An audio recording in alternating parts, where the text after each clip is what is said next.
Chers compatriotes, bonjour, bonsoir, selon l'endroit où vous trouvez pour me suivre. Je commencerai cette vidéo par remercier tous ceux qui s'abonnent sur ma chaîne YouTube. Il y a 10 jours ou 11 jours, je venais de publier une lettre ouverte contre le président Denis Sassou Nguesso sur sa trahison contre le peuple congolais. Je vous reviens à ce jour avec une lettre ouverte au peuple congolais. Chers compatriotes, je m'adresse solennellement à vous. Je vous adresse cette lettre qui est une invitation et qui est aussi l'expression de mon engagement à vos côtés. Vous comme moi, pensons que le Congo va mal, très mal.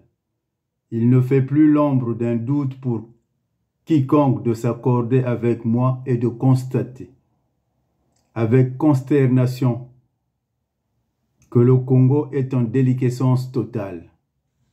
Plus rien ne va sur le plan moral, spirituel, matériel et existentiel. De cette situation catastrophique, nous n'attendrons rien de ceux qui nous ont mis dans un fond de trou, car ils n'ont pas l'âme à travailler pour l'amélioration des conditions de vie, pas plus pour élever la nation au rang de pays digne et respectable. À ce jeu de dupes, l'actuelle opposition congolaise y participe, tantôt par des manœuvres politiciennes, tantôt par des disputes intestines qui desservent indûment la cause. Vous êtes témoin. Vous êtes le témoin vivant, oculaire de cette tragique comédie d'une opposition qui ne s'encombre pas de responsabilité. Votre destin est entre vos mains, entre les mains des gens dont l'intégrité morale est éprouvée, ayant à cœur le souci de vous, peuple souverain. C'est pourquoi je me lève contre ce mensonge d'État. Je me dresse pour vous livrer mon cri de cœur, me joindre à vous dans cette lutte de longue haleine en vous proposant une alliance. Un contrat moral qui s'exprimera dans la mise en place d'une nouvelle opposition, qui devra désormais être la caisse de résonance de tous vos problèmes et le fer de lance d'une victoire politique probable. Il résulte de notre future alliance que le sang ne devra plus couler au Congo, ni d'y avoir de violence politique. On ne devrait plus faire couler le sang de ses compatriotes pour devenir président. Telle est mon intime conviction. Je pense aussi que vous épouserez sans embâge ce profond sentiment qui m'habite. Si hier, le commandant Marian Ngouabi a dit « Quand ton pays est sale, il faut le laver de ton sang » et que le président Yombi exhorta le peuple à vivre durement aujourd'hui pour mieux vivre demain, et que le président Denis Sassou Nguesso, à son tour, déclara lors d'un meeting: lorsque la démocratie est menacée, les démocrates doivent se soulever pour défendre la liberté et le peuple martyrisé. Ces trois personnages ont en commun de mettre le doigt sur l'engagement citoyen et donc l'abnégation.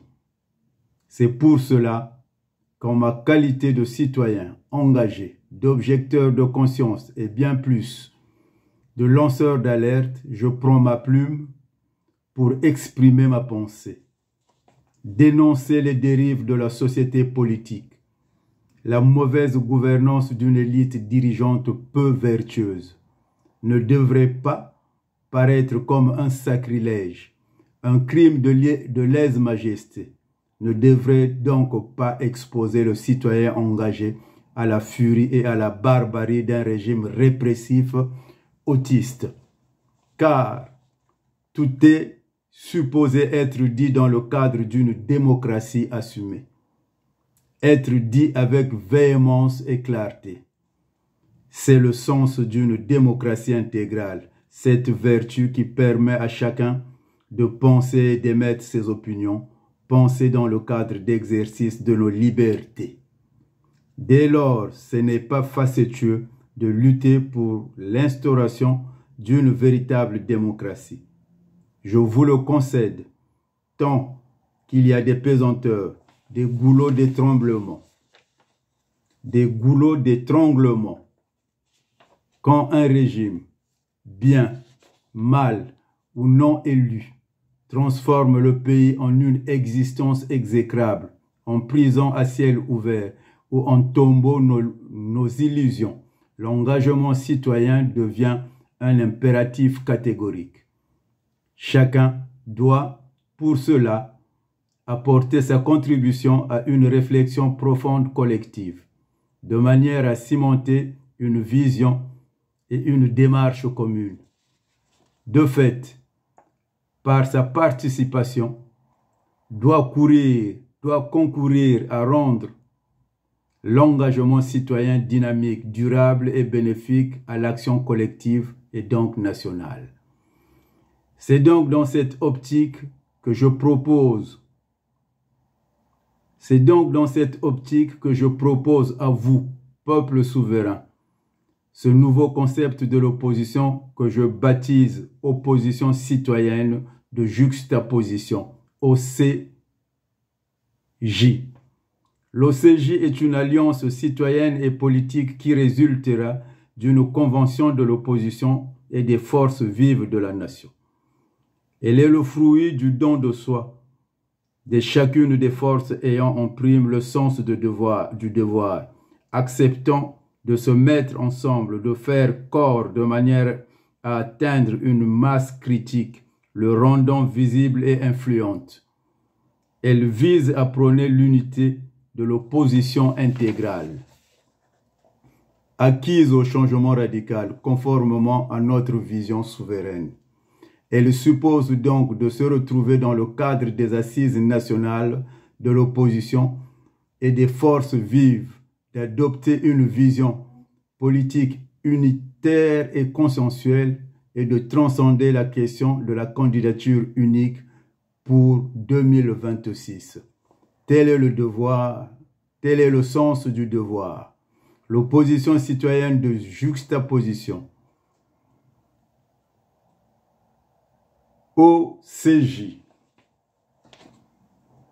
est aux antipodes des oppositions dites conventionnelles, en l'occurrence l'opposition de subordination ou opposition constitutionnelle menée par Tsachi Mabiala, président de l'UPADES, antichambre du PCT, et de l'opposition de circonstances ou d'accompagnement dans des élections présidentielles avec à sa tête Demba Ntelo, en remplacement de Clément Mirassa, président du PSD et de la plateforme politique FROCAD, précédemment incarnée par Madame Claudine Mounari, présidente du MUST, ou des oppositions esselées de Mathias Nzo et de l'Alliance pour l'alternance démocratique en 2026 en sigle 2AD2D26, regroupant le MR de Justin Gavet, le RDD de Jean-Jacques Yombi, le PAP de Jean-Pierre Anyangoy et consorts.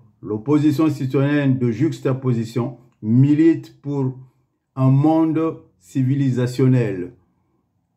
Autrement dit, rendre à la politique sa respectabilité.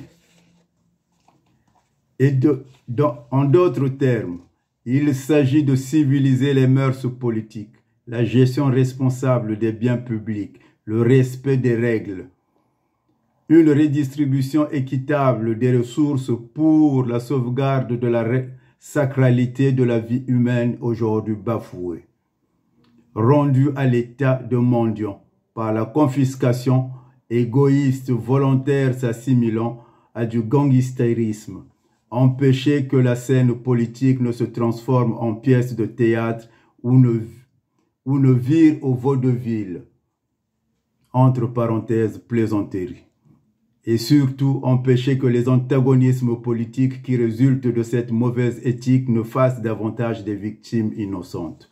L'opposition citoyenne de juxtaposition, OCJ, est donc un concept vivant, opératoire et opérationnel, car il met la sollicitude à la personne humaine. Elle vise à mettre l'humain au cœur de toute décision et action politique. Il repose sur le principe de subsidiarité, l'altruisme, l'humanisme et la solidarité, l'engagement, le volontariat, le combat contre le pessimisme ambiant, la responsabilisation et la redynamisation d'une jeunesse perdue. Ce concept se veut pragmatique et programmatique avec pour organisation la participation de tous, société politique, société civile, société religieuse, société informelle, individualité, dans le cadre d'une nouvelle redynamisation de la nation. Elle vise à solliciter tous les axes de développement, qu'il s'agisse de l'action publique par la rationalisation des choix budgétaires, pour éviter les dépenses d'État inutiles et ruineuses, ou par le biais de soutien aux petits projets, par la mise en place d'une économie individuelle, soutien aux petits projets ou coopératives dans le cadre d'une économie solidaire.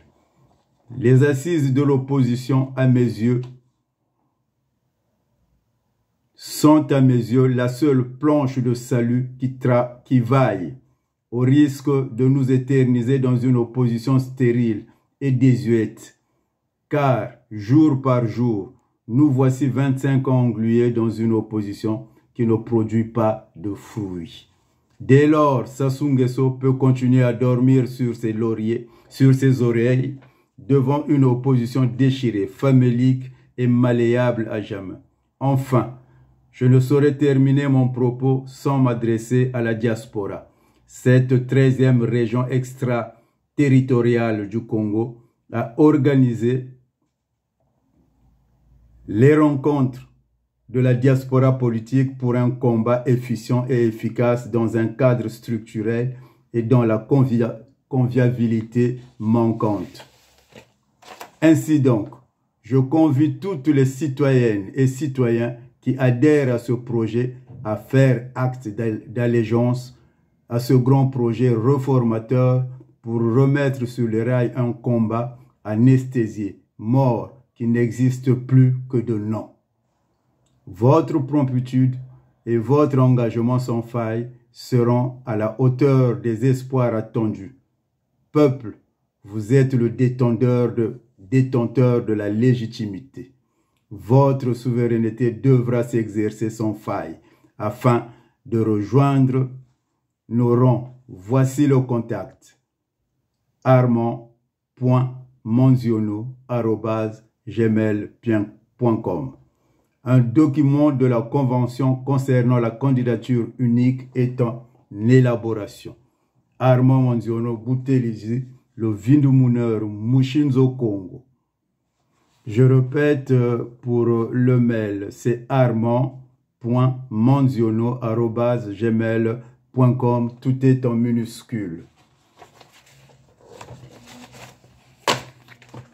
Chers compatriotes, je vous remercie. Comme je vous l'ai dit tantôt, nous allons continuer à vous exposer notre pensée. Et je vous inviterai à plus de réactions pour nourrir le débat politique dans notre pays. Je vous remercie et à bientôt pour vous exposer le document de la Convention concernant la candidature unique. À bientôt et ciao.